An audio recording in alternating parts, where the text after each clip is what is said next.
The transport ship Galactic Unity hummed through space, carrying representatives from 12 different alien species to the Outer Rim training facility.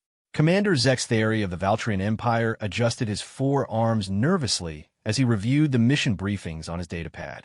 The facility was supposedly the most advanced military training center in known space, designed to test combat readiness across multiple species.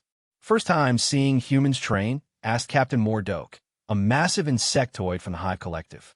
His compound eyes glittered with what might have been amusement. Zextheri's blue skin shifted to a deeper shade, indicating embarrassment. "I have read the reports, of course, but the humans have only been part of the Galactic Alliance for 3 cycles. Their reputation seems exaggerated." The other aliens in the transport bay murmured agreement. The snake-like Solari delegation hissed softly among themselves, while the crystalline beings from Zirian clinked in their musical language. Everyone had heard the stories about humans, but most dismissed them as propaganda or misunderstandings. Exaggerated? Mordoke's mandibles clicked in what passed for laughter among his species. "My friend, you clearly haven't read the Battle of Kepler Station reports, or the Siege of New Harmony. Those were desperate situations," interjected Subcommander Veltar, a tall, gray-skinned Ashanti. "Any species would fight fiercely when cornered. The humans simply got lucky with their tactics." Dr. Krina, the expedition's xenobiologist, looked up from her scanner readings. Her people, the Talshur, were known for their analytical minds and careful research. "Actually, I've been studying human physiology and psychology for the past year. Their adrenaline response system is quite unique. When threatened, their bodies can ignore pain signals and access reserves of strength that should theoretically damage their muscular structure." "Primitive survival instincts," scoffed Engineer Prime Zura 9, speaking through her mechanical translation unit. Her species had long ago replaced most biological functions with superior technology. Hardly impressive by modern standards. The ship's intercom crackled to life. "Attention passengers, we are approaching the training facility. Please prepare for docking procedures." Through the viewports, they could see the massive station floating in the darkness of space. It looked like a small moon covered in weapons arrays, training grounds, and simulation chambers. Docking bays large enough to accommodate capital ships dotted its surface. As they disembarked, they were met by Facility Director Yulmoth, an elderly member of the same species as Zextheri, but with the deep purple skin that marked high military rank among the Valtrians. His greeting was formal but warm. "Welcome, honored observers, to Training Complex Omega-7. You are here to witness our latest joint species combat exercises. Today's scenario involved a simulated planetary assault against a fortified position. 12 teams, 1 from each alliance species, will attempt to breach the defenses." "And the humans?" asked Veltar. "Team designation Terra 1. They arrived 3 days ago for preliminary briefings." Yulmoth's expression was carefully neutral. "I should mention that they requested to participate in the exercise without reviewing the standard tactical databases or consulting with other teams." The observers exchanged glances. This confirmed their suspicions about human arrogance. They were led to an observation deck overlooking a vast training ground that had been designed to look like an alien world. Rocky terrain stretched for kilometers, dotted with enemy bunkers, energy barriers, and automated defense systems. The objective was a fortress built into a mountainside, bristling with weapons.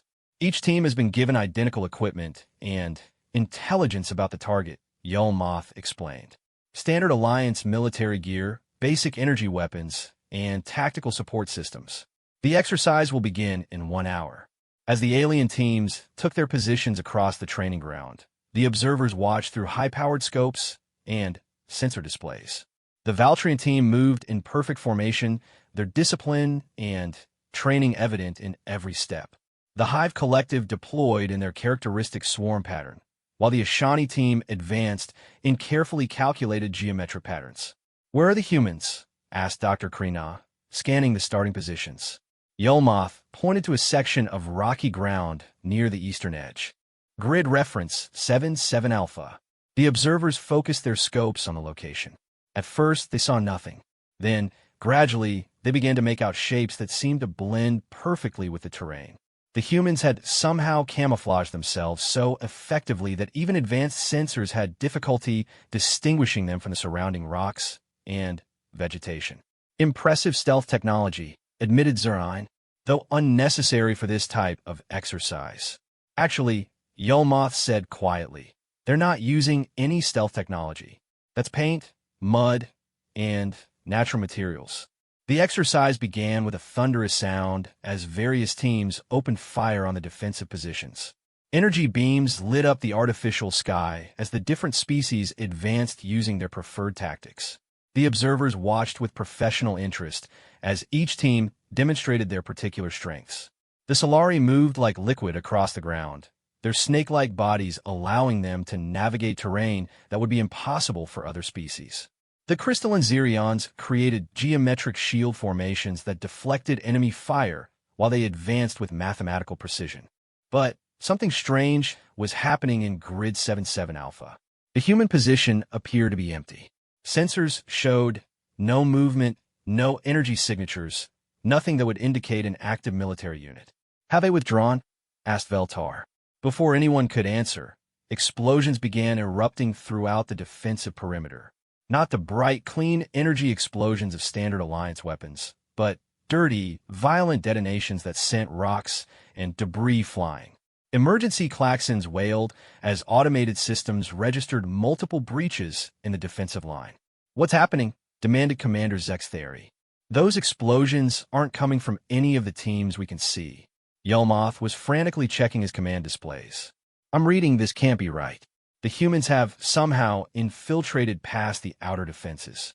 But that's impossible. The energy barriers alone should prevent any approach. On the main display screen, camera feeds from inside the fortress began showing chaotic scenes. Guard robots were being destroyed by explosions that seemed to come from nowhere. Defense turrets were being sabotaged from behind. Somehow, the humans had gotten inside the most heavily defended structure in the training ground without anyone seeing them approach. Replay the sensor logs, ordered Dr. Krina. Show us how they did it. The technicians worked frantically, pulling up the recorded data from the past hour. The observers watched in stunned silence as the replay revealed the truth. While all the other teams had focused on the direct route to the fortress, the humans had done something completely different. They had gone underground, using nothing but basic digging tools and an understanding of geology that seemed impossible for such a young species. They had identified a natural cave system that ran beneath the training ground. They had crawled through spaces that would barely fit their bodies, navigated underground rivers in complete darkness, and emerged inside the fortress itself. But the geological surveys protested Zernine. The facility designers specifically chose this location because the bedrock was supposed to be impenetrable. Apparently, said Yulmoth grimly, no one told the humans it was supposed to be impossible. The exercise was officially over 18 minutes after it had begun. While the other 11 teams were still fighting their way through the outer defenses using conventional tactics, the humans had captured the primary objective from within. The fortress that was designed to withstand a siege by multiple capital ships had fallen to 6 humans with basic equipment and a complete disregard for what everyone else considered the rules of engagement. In the debriefing room, the human team leader, Colonel Sarah Chun, stood before the assembled observers. She was smaller than most of the aliens in the room, wearing the same basic military fatigues as her team, with dirt still under her fingernails from their underground journey. Questions? She asked simply. The room erupted in a dozen different languages as every observer tried to speak at once. Commander Zextheri was the first to regain his composure. Colonel Chun, how did you know about the cave system? Our geological surveys showed solid bedrock for 50 meters down. Colonel Chun exchanged a glance with her team. Sergeant Martinez, a stocky man with calloused hands, stepped forward. Sir, with respect, your surveys were looking for large-scale geological formations. We were looking for cracks. Cracks? Dr. Krina leaned forward, her scientific curiosity overriding her shock. You mean microscopic fissures in the rock? Not microscopic, said Private Johnson, a young woman who still had cave dust in her hair. Just small. Humans have been exploring caves for thousands of years. We know how water moves through stone, how pressure creates gaps, how to read the signs that most people miss. Captain Mordoke's compound eyes focused on the team. But the darkness underground. How did you navigate without energy signatures that our sensors could detect? Sergeant Williams, an older man with scars on his hands, pulled out a small device that looked like it belonged in a museum. Compass, sir. Magnetic needle, waterproof case. Technology that's about 2,000 years old on Earth.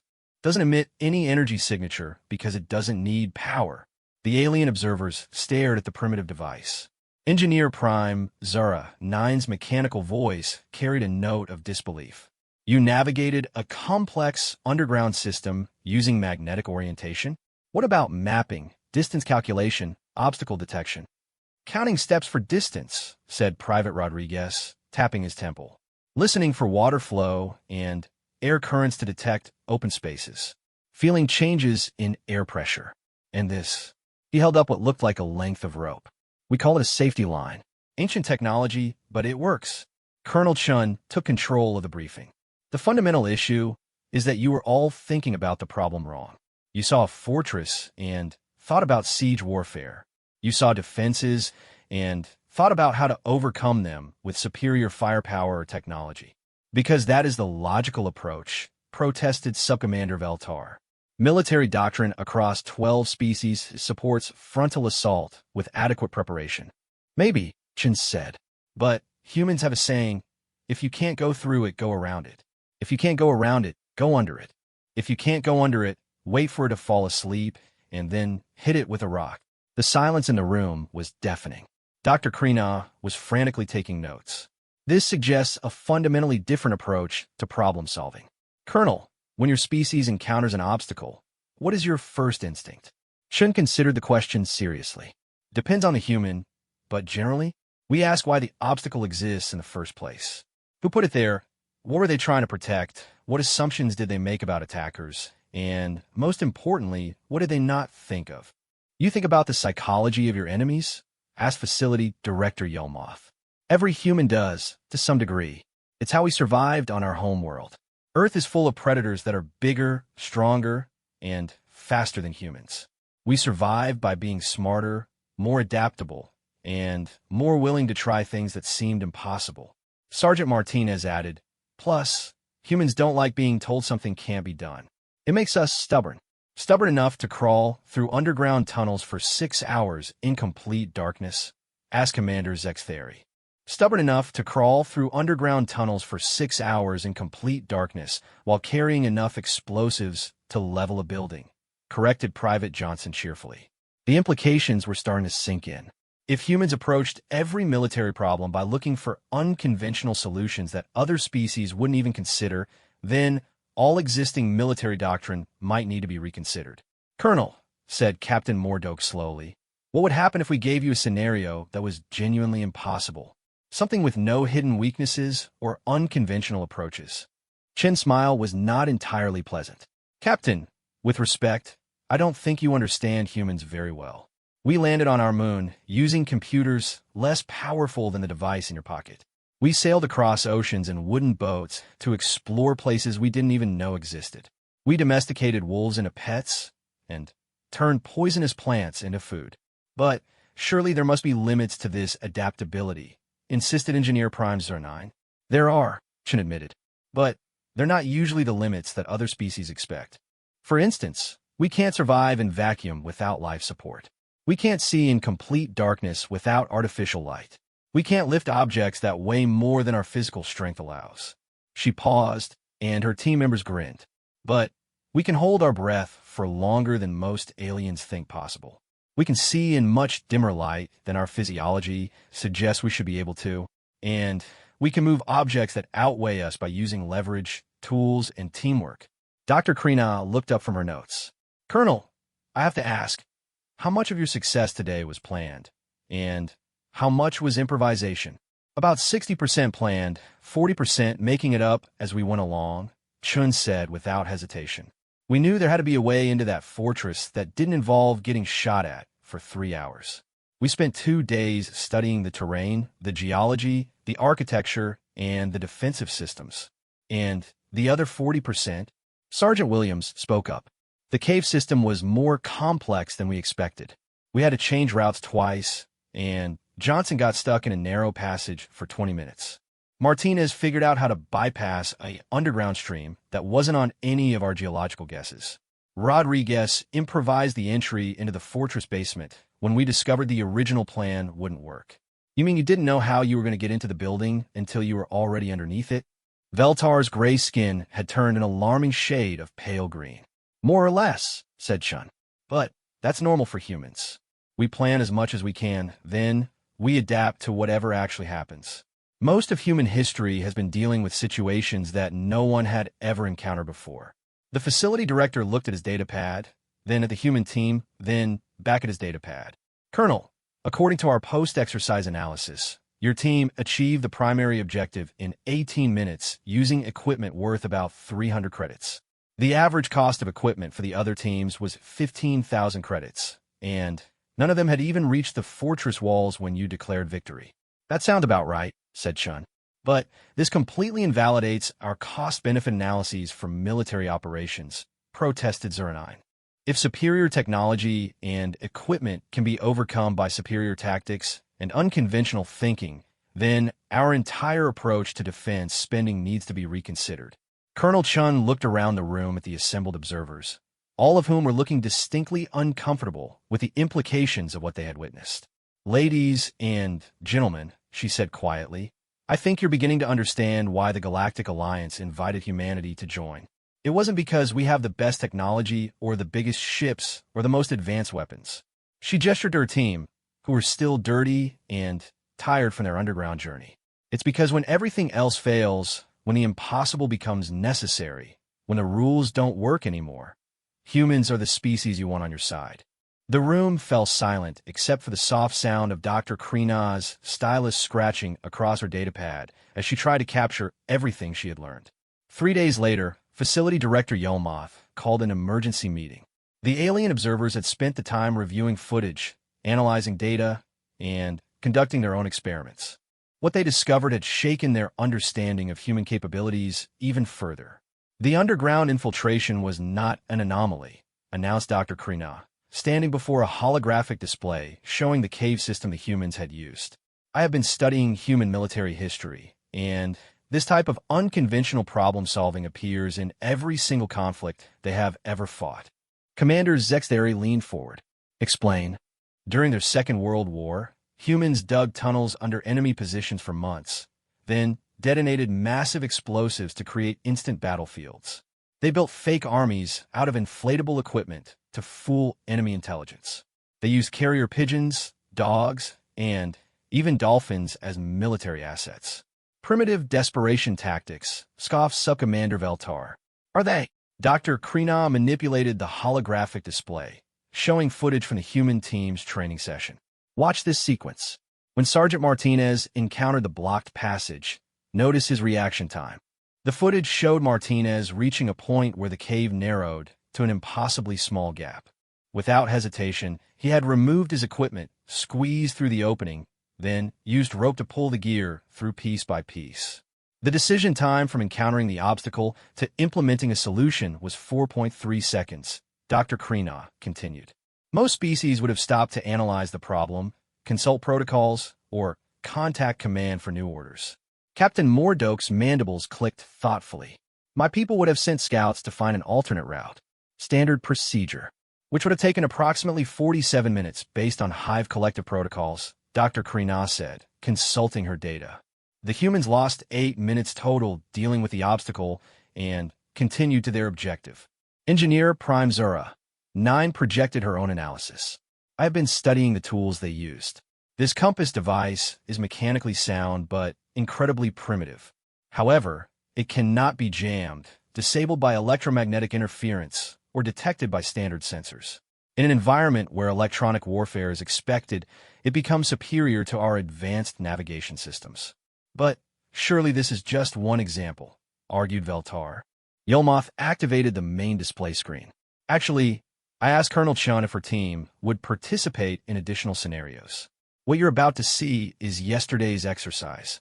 The screen showed a different training ground, this one designed to simulate urban warfare.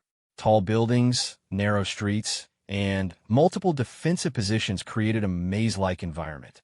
The objective was to locate and rescue a group of simulated hostages hidden somewhere in the complex. 11 teams again participated, Yelmoth explained. Standard protocol calls for systematic clearing of buildings, coordinated sweeps, and careful advancement to minimize casualties. The footage showed the various alien teams deploying with military precision. Valtrian forces established perimeters and began methodical building-by-building searches. The Hive Collective sent swarms of soldiers to cover maximum ground. The Ashanti used geometric search patterns to ensure complete coverage. "Where are the humans?" asked Zextheri. "Watch Building 7 in the northwest sector," Yelmoth replied. The observers focused on the designated area. At first, nothing seemed to be happening.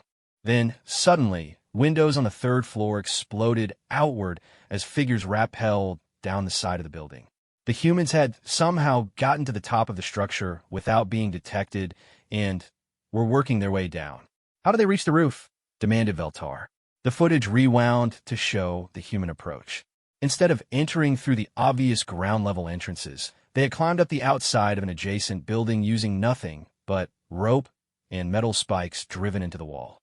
They had crossed between buildings by creating improvised bridges from materials found on site. But the sensors protested Zuranine. How did they avoid detection during the climb? They climbed inside the sensor blind spots, Dr. Krena explained. Every building-mounted sensor array has areas where coverage overlaps create detection shadows. The humans identified these zones and used them as climbing routes. That would require real-time analysis of sensor placement and coverage patterns, said Captain Mordoke. Our technical specialists need hours to perform that kind of calculation. Colonel Chin's voice came from the back of the room. Actually, Sergeant Williams figured it out by throwing pebbles at the buildings and watching which ones triggered alarms. The observers turned to see that the entire human team had quietly entered the briefing room while they were focused on the display. "Pebbles?" asked Zextheri weakly. "Small rocks," explained Williams. "You throw them at different spots until you find the places where nothing happens. Basic reconnaissance technique." Chun moved to the front of the room. "You asked us to participate in more exercises. Before we continue, I think you should understand what you're asking for." She nodded to Private Johnson, who activated a portable holographic projector. The display showed a tactical scenario that made every alien in the room uncomfortable. "This is the Battle of Thermopylae," Chin began. 300 humans held off an army of several 100,000 for 3 days using terrain, tactics, and sheer determination. The hologram showed the narrow mountain pass where the battle had taken place. "This is the Warsaw Ghetto uprising. A few thousand humans with improvised weapons fought the most powerful military force on their planet for nearly a month. This is the Apollo 13 mission. When their spacecraft was damaged and they were dying in space, human engineers on the ground improvised a solution using only materials the astronauts had available, including duct tape and cardboard." More examples flashed across the display. The D-Day landings, the Battle of Britain, the Siege of Stalingrad. Human history was full of situations where small groups had achieved impossible victories through determination, creativity, and willingness to try things that should not have worked. "The point," Chin said, "is that humans don't just think outside the box. We don't even recognize that the box exists. When you set up these training scenarios, you're not just testing our military capabilities. You're challenging us to prove that we belong in the Galactic Alliance." Dr. Krena was taking notes furiously. "Colonel, this suggests that human psychology is fundamentally different from other Alliance species. When faced with impossible odds, most beings experience despair or paralysis. Humans appear to experience excitement." "Some do," Chin admitted. "Others experience terror, but do the job anyway. The important thing is that we don't stop trying just because something is supposed to be impossible." Facility Director Yelmoth looked around the room at the alien observers. "This raises an important question about the nature of these exercises. Are we testing military readiness, or are we inadvertently creating scenarios designed to favor human psychology?" "Both," said Chin bluntly. "But here's the thing you need to understand about humans. We've been fighting impossible battles for our entire evolutionary history. Earth is a death world by Galactic Alliance standards. The weather tries to kill us. The animals try to kill us. The bacteria try to kill us. The planet itself tries to kill us with earthquakes volcanoes, and storms. She gestured to her team. Every human alive today is descended from ancestors who survived ice ages, plagues, famines, predators, and natural disasters that would wipe out most species. We're not just adapted to impossible situations. We're adapted to thrive in them. The room fell silent as the implications sank in. Captain Mordoke spoke first. Colonel, if humans are this capable, why did your species request to join the Alliance instead of simply conquering the galaxy yourselves? Chen's expression grew serious. Because we're smart enough to know that being good at solving impossible problems doesn't mean we have all the answers. The Valtrian Empire has mathematical abilities we can't match. The Hive Collective understands coordination on a scale we can't imagine. The Ashani have strategic thinking that goes beyond anything humans have developed. She looked around the room. We're not trying to prove we're superior. We're trying to prove we're useful. When the galaxy faces problems that can't be solved with superior technology or overwhelming force, you might want humans around to try the solutions that everyone else knows won't work. 1 week after the initial training exercises, an emergency alert echoed through the facility. This was not a drill or a planned scenario. Real enemy forces had been detected approaching Alliance space, and training Complex Omega-7 was directly in their path. Hostile fleet composition unknown, announced the facility's AI system. Estimated time to contact, 4 hours. All personnel prepare for emergency evacuation. The alien observers gathered in the command center, where Facility Director Yelmoth was coordinating the evacuation efforts. Hundreds of staff members, trainees, and visiting dignitaries needed to be transported to safety before the attackers arrived. Status report, demanded Commander Zextheri. Evacuation ships are being loaded now, Yelmoth replied, his purple skin pale with stress. However, we have a problem. The enemy fleet is approaching from the same vector as our evacuation route. Our ships would be sitting ducks if we launch now. Dr. Krina studied the tactical display. What about the defensive systems? Omega-7 is a training facility, not a military base, explained Captain Mordoke. Our weapons are designed for exercises, not actual combat. Against a real attack fleet, we might buy 30 minutes at most. Subcommander Veltar's skin had turned the gray-green color that indicated extreme anxiety among his people. Then we are trapped. The enemy will arrive before we can evacuate, and we cannot defend ourselves effectively. Actually, said a familiar voice, we might have another option. Colonel Chun entered the command center with her team, all of them wearing their standard military gear. They looked remarkably calm for people facing imminent death. Colonel, said Yelmoth, you should be boarding the priority evacuation shuttle. As Alliance representatives, you have diplomatic immunity and clearance for immediate departure. Probably, Chin agreed. But I've been looking at your tactical situation, and I think there might be a way to solve this problem. She approached the main tactical display. Director, what exactly makes this facility valuable to an attacking force? The strategic position, the intelligence databases, the advanced training systems. Yelmoth paused. What? Because if this facility wasn't valuable to them, they wouldn't bother attacking it, Chin said. They're coming here for a reason. The question is, what if we made it not valuable anymore? Engineer Prime Zura, Nine's mechanical voice, carried a note of confusion. Colonel, are you suggesting we destroy our own facility? Not destroy, Chin said, manipulating the tactical display to show the facility's internal structure. Disguise. The display zoomed in to show the massive training grounds, the weapons testing ranges, and the simulation chambers that made Omega-7 one of the most sophisticated facilities in Alliance space. From space, this facility looks like exactly what it is, a high-tech military installation worth capturing, Chun continued. But what if it looked like something else? Dr. Krina was frantically taking notes. Explain your reasoning, Colonel. Sergeant Martinez, Chun said, tell them about the Cardiff Ghost. Martinez stepped forward. World War II, ma'am. British operation to fool German bombers. They built fake cities with lights and fires to draw enemy attacks away from real targets. Saved thousands of lives. But this facility is real, protested Veltar. We cannot simply make it disappear. No, Chin agreed, but we can make it look like something that isn't worth attacking. Private Rodriguez, explain Operation Quicksilver.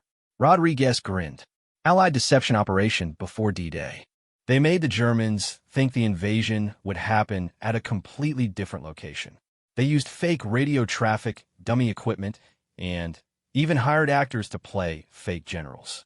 Chen turned back to the tactical display. Here's what I'm thinking.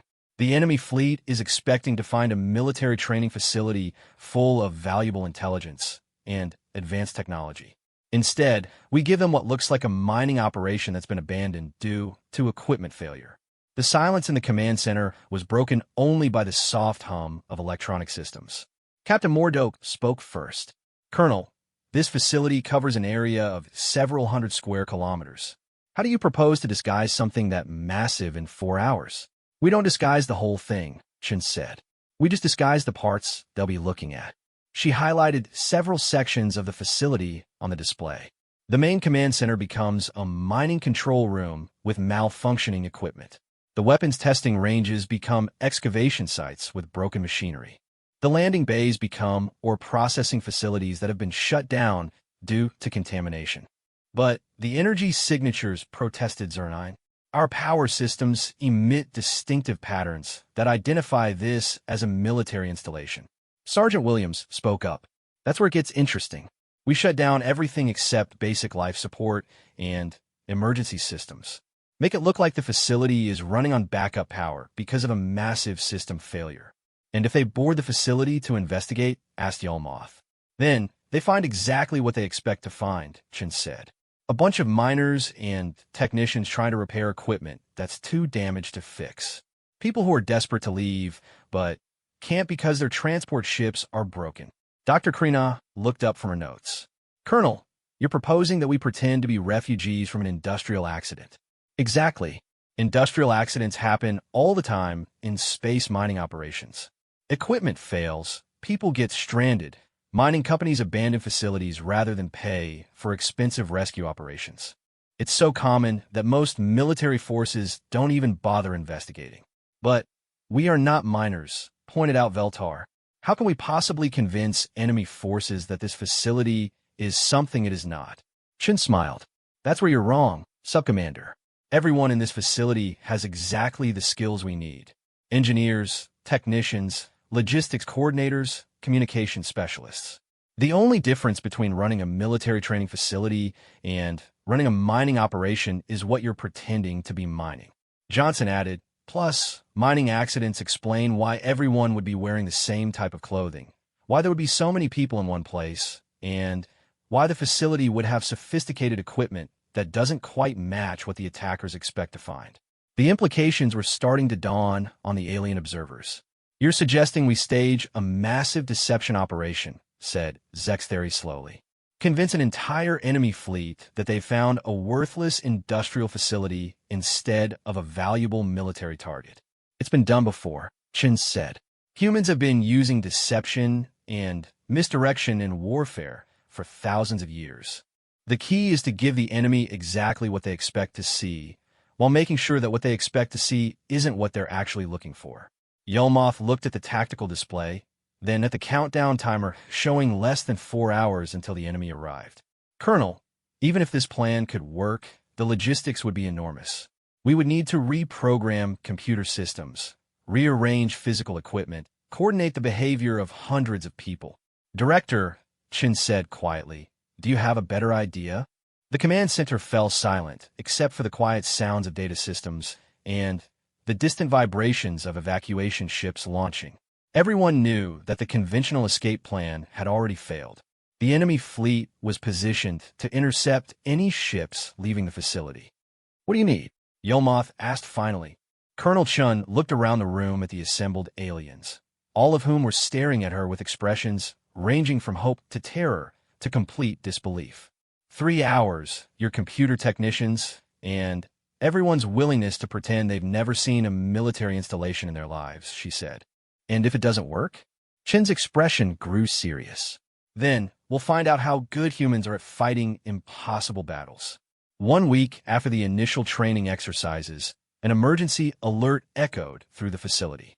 This was not a drill or a planned scenario.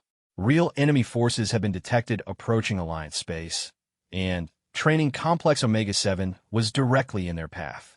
Hostile fleet composition unknown. Announce the facility's AI system. Estimated time to contact, 4 hours. All personnel prepare for emergency evacuation. The alien observers gathered in the command center, where Facility Director Yelmoth was coordinating the evacuation efforts. Hundreds of staff members, trainees, and visiting dignitaries needed to be transported to safety before the attackers arrived. Status report, demanded Commander Zextheri. Evacuation ships are being loaded now. Yelmoth replied, his purple skin pale with stress. However, we have a problem. The enemy fleet is approaching from the same vector as our evacuation route. Our ships will be sitting ducks if we launch now. Dr. Krenos studied the tactical display. What about the defensive systems? Omega-7 is a training facility, not a military base, explained Captain Mordoke. Our weapons are designed for exercises, not actual combat. Against a real attack fleet, we might buy 30 minutes at most. Subcommander Veltar's skin had turned the gray-green color that indicated extreme anxiety among his people. Then, we are trapped. The enemy will arrive before we can evacuate, and we cannot defend ourselves effectively. Actually, said a familiar voice, we might have another option. Colonel Chun entered the command center with her team, all of them wearing their standard military gear. They looked remarkably calm for people facing imminent death.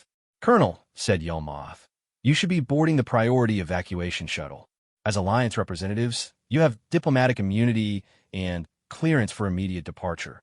Probably, Chun agreed. But I've been looking at your tactical situation, and I think there might be a way to solve this problem. She approached the main tactical display. Director, what exactly makes this facility valuable to an attacking force? The strategic position, the intelligence databases, the advanced training systems. Yelmoth paused. Why? Because if this facility wasn't valuable to them, they wouldn't bother attacking it, Chun said. They're coming here for a reason. The question is, what if we made it not valuable anymore? Engineer Prime Zara 9's mechanical voice carried a note of confusion. Colonel, are you suggesting we destroy our own facility? Not destroy, Chun said, manipulating the tactical display to show the facility's internal structure. Disguise.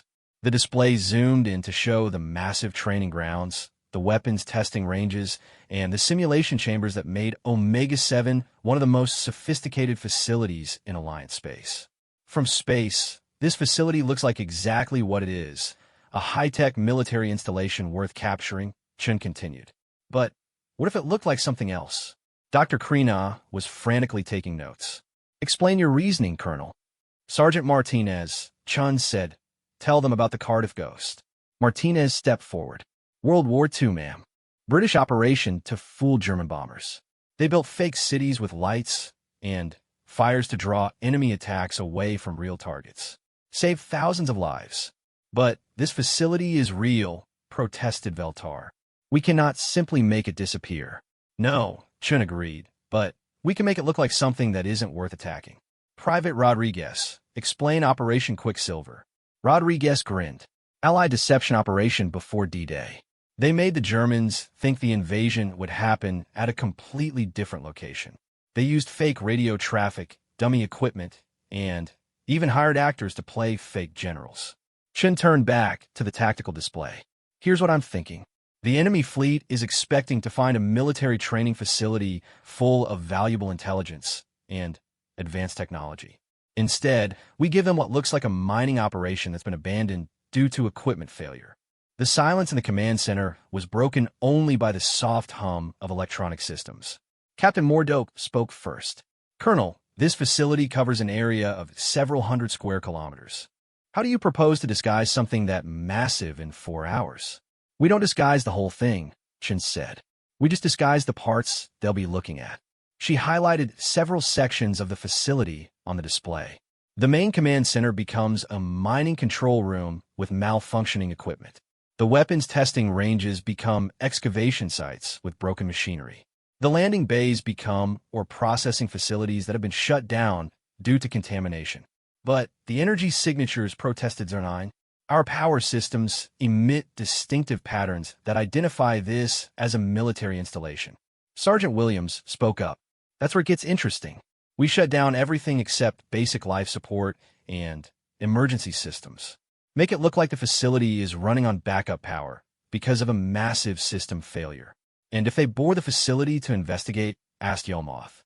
Then, they find exactly what they expect to find, Chen said. A bunch of miners and technicians trying to repair equipment that's too damaged to fix. People who are desperate to leave, but can't because their transport ships are broken. Dr. Krina looked up from her notes. Colonel, you're proposing that we pretend to be refugees from an industrial accident. Exactly. Industrial accidents happen all the time in space mining operations. Equipment fails, people get stranded, mining companies abandon facilities rather than pay for expensive rescue operations. It's so common that most military forces don't even bother investigating. But we are not miners, pointed out Veltar. How can we possibly convince enemy forces that this facility is something it is not? Chen smiled. That's where you're wrong, Subcommander. Everyone in this facility has exactly the skills we need. Engineers, technicians, logistics coordinators, communication specialists. The only difference between running a military training facility and running a mining operation is what you're pretending to be mining. Johnson added, plus, mining accidents explain why everyone would be wearing the same type of clothing, why there would be so many people in one place, and why the facility would have sophisticated equipment that doesn't quite match what the attackers expect to find.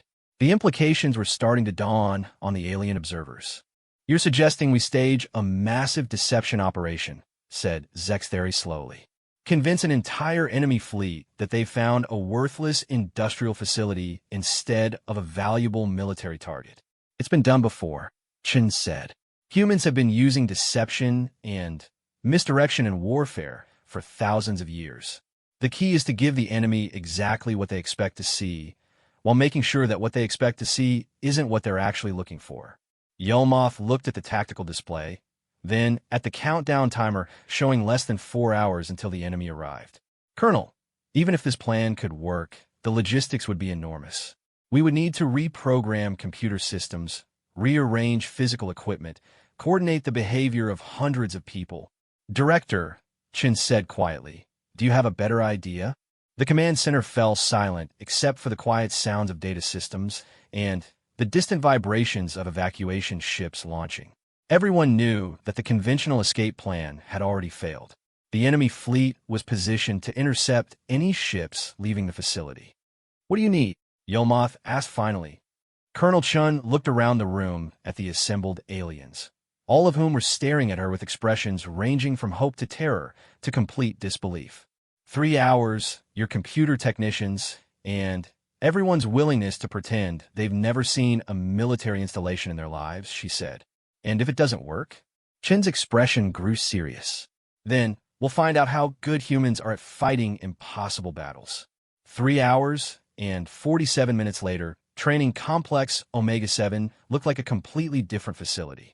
The main command center had been transformed into what appeared to be a mining control room, complete with fake ore processing displays and deliberately malfunctioning equipment sparking at regular intervals. The weapons testing ranges had been covered with tarps and debris to resemble abandoned excavation sites. Colonel Chun stood in what had previously been the observation deck, now disguised as a maintenance station. Through the reinforced windows, she could see alien staff members in mining coveralls practicing looking defeated and frustrated. Dr. Krina had proven surprisingly adept at acting like a desperate xenobiologist studying contaminated rock samples. Enemy vessels on final approach. Announced the facility's communication system, now programmed to sound like a failing automated distress beacon. All personnel to emergency stations. The approaching fleet was massive. 12 warships of unknown design, bristling with weapons and scanning equipment. As they drew closer, active sensor beams swept across the facility, probing for military installations and defensive systems. Here we go, muttered Sergeant Martinez, who was stationed at what appeared to be a broken or refinement console. If this doesn't work, it's been an honor serving with you all. The lead enemy vessel, a massive dreadnought covered in angular armor plating, moved into position directly above the facility. A tight beam communication signal pierced through the static of the fake distress beacon. Unknown facility. This is War Commander Thekval of the Dominion Fleet. Identify yourself and your purpose in this system. Facility Director Yelmoth, now wearing mining coveralls and a carefully applied coating of industrial grease, activated the response channel. His voice carried exactly the right note of exhausted desperation. War Commander, this is Mining Supervisor Yelmoth of the Kepler Industrial Consortium. We've been trying to contact our corporate headquarters for 6 days. Our main power systems failed during a processing accident, and half our transport ships are contaminated with exotic radiation. There was a pause while the Dominion forces analyzed this information. Shin held her breath, knowing that the next few minutes would determine whether their deception would hold. Supervisor Yelmoth, our sensors indicate significant technological infrastructure. Explain the nature of your operation. This was the critical moment. If the enemy suspected this was a military facility, they would either attack immediately or board the station with overwhelming force. We're extracting rare Earth elements from the asteroid field in this system, Yelmoth replied, following the script Chun had prepared. The equipment you're reading is industrial processing machinery. Most of it hasn't worked properly since the containment breach.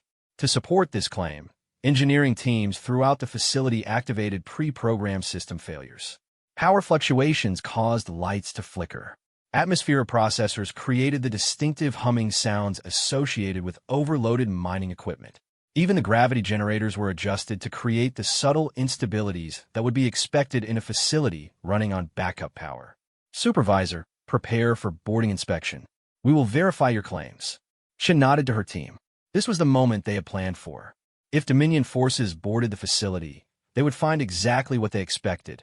A mining operation that had suffered a catastrophic equipment failure, staffed by desperate workers who just wanted to go home. 20 minutes later, heavily armed Dominion soldiers materialized in the facility's main docking bay. They looked like a cross between insects and reptiles with chitinous armor and multiple weapon limbs. Their leader, a massive creature with ceremonial scarring across his carapace, surveyed the scene with obvious suspicion. I am boarding Commander Zethkar. Take me to your supervisor.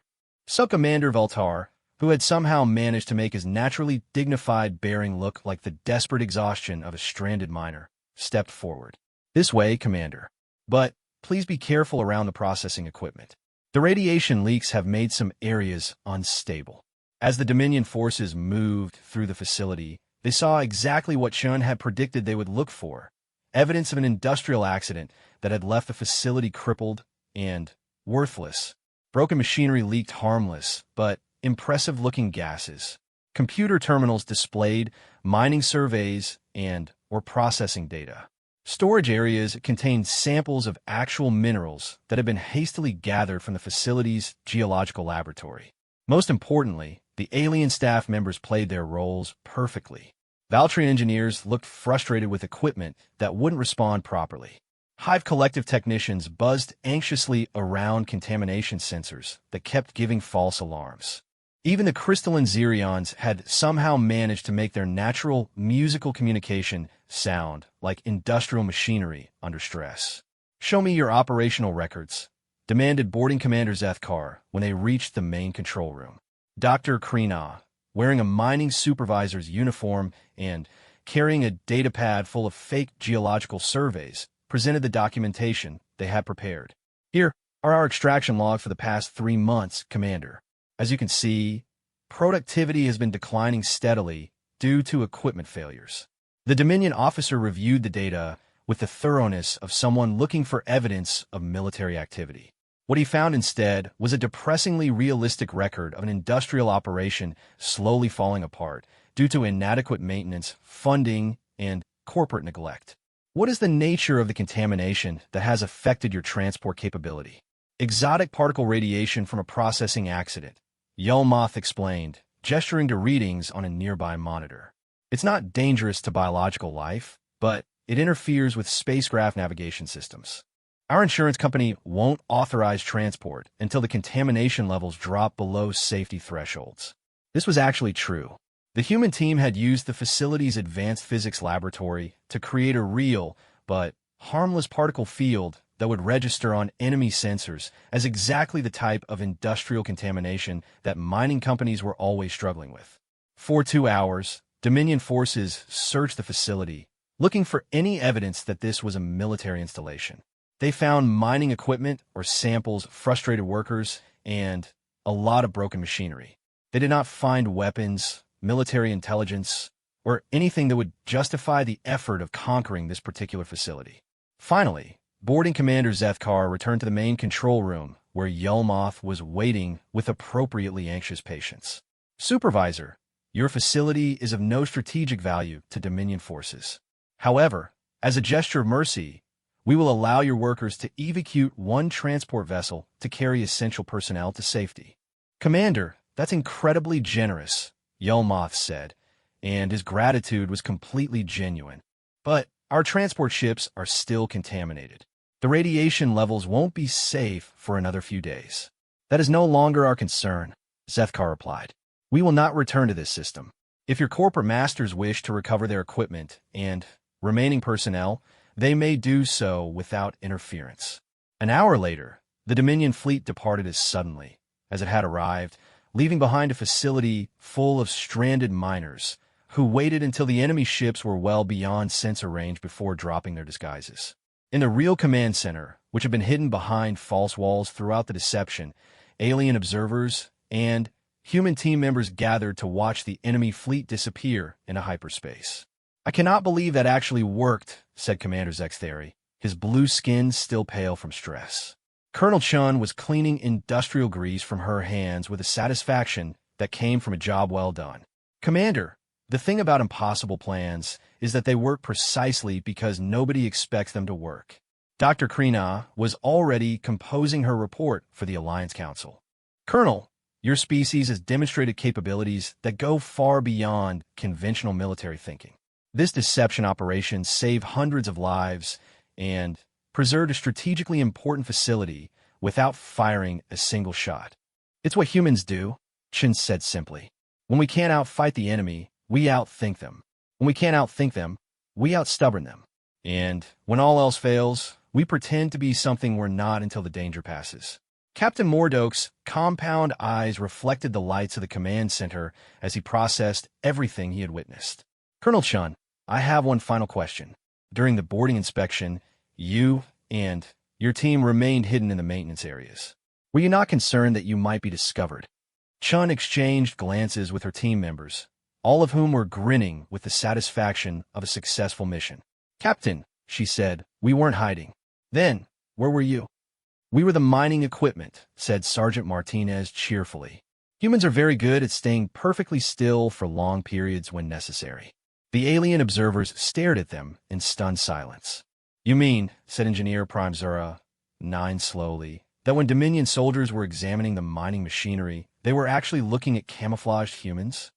Some of us, Private Johnson confirmed. William spent 40 minutes pretending to be a broken or processor, while enemy soldiers walked around him, taking sensor readings. And Rodriguez, added Colonel Chun, successfully convinced a Dominion technician that he was a malfunctioning atmospheric recycler that needed to be marked for repair. Dr. Krina looked up from her datapad, where she was frantically trying to document everything she had learned about human psychology and capabilities. Colonel Chun, she said finally, I believe I am beginning to understand why the Alliance Council was so interested in recruiting your species. Oh, Chun asked. Every other species in the Alliance approaches problems by trying to be stronger, faster, smarter, or better equipped than their opponents, Dr. Krina explained.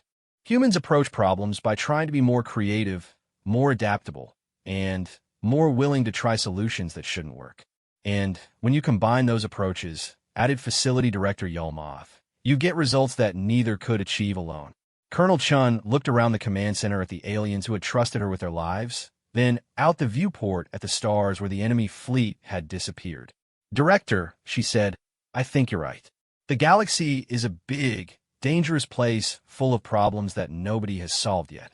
Some of those problems might need Valtteri mathematics, or Hive collective coordination, or Ashani strategic planning. She smiled. But some of them might just need a few humans who are too stubborn to accept that something is impossible. As if to punctuate her point, the facility's communication system chimed with an incoming priority message from Alliance Command. The holographic image of Admiral Tell, a dignified Ashani officer, appeared in the center of the command center. Omega-7, this is Alliance Command. We have received reports of a Dominion incursion in your sector. What is your status? Facility Director Yelmoth stepped forward. Admiral, all personnel are safe, and the facility remains operational. The enemy force has departed without achieving any strategic objectives. Excellent news, Director. How did you manage to avoid engagement with a superior force? Yelmoth glanced at Colonel Chun, who nodded encouragingly. Admiral, Yelmoth said, I believe it's time for the Alliance Council to receive a full report on human tactical capabilities. We have some very interesting data to share. The holographic image of Admiral Tell flickered slightly as he processed this information. Director, are you saying that the human representatives were instrumental in resolving this situation? Admiral, Yelmoth replied, I'm saying that the human representatives just taught us that there's a lot more to warfare than superior firepower and better technology. The transmission ended, leaving the command center in thoughtful silence. Outside the viewport, the stars continued their ancient dance, as they had for billions of years before humans had learned to look up at the sky and wonder what was possible.